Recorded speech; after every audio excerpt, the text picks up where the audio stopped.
here for another segment of our vital signs, and today we're actually here with William Pastrana, Sleep Director of Firsthealth of the Carolinas. Today we're actually going to talk about sleep disorders. So we all know that many people function differently with the hours of sleep, William. We know that many people sometimes need as little as 6 hours of sleep a night. Some people need as much as 9 to 10 hours of sleep, but most people need about 8 hours to actually function and to stay healthy. So let's talk a little bit about, tell us a little bit about what sleep apnea is. Sure. Well, sleep apnea is the where you stop breathing at night.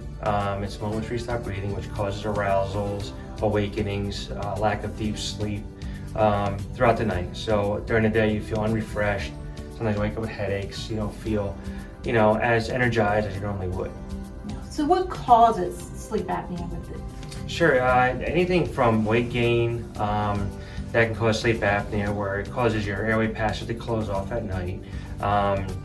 Getting older, as we get older, our airway passage, our muscles tend to get more relaxed, so they tend to close up a little bit more. Even any kind of medical conditions, and we're looking at like heart attack, stroke, anything in that regard that can cause disturbance in your breathing pattern. So how do you treat sleep apnea? What do you do? So there's different ways of treating sleep apnea.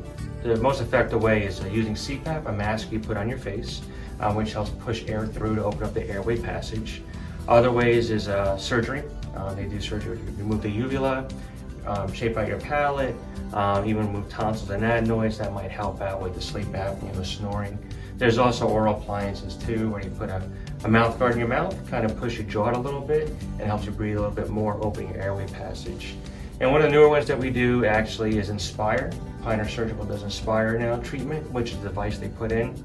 It has a connection of wires to the back of your throat by your tongue, and sends an impulse to open up your tongue a little bit, to push out your airway passage.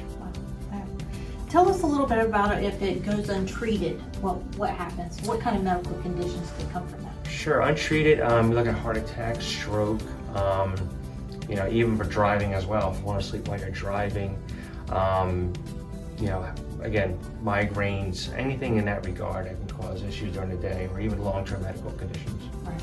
Wow. Well, a lot of great information. So, William, tell us how we or they can actually contact you for more information to find out about sleep disorders or any information that you have. Sure. You can go on firsthealth.org. There's phone numbers there, at Facebook as well.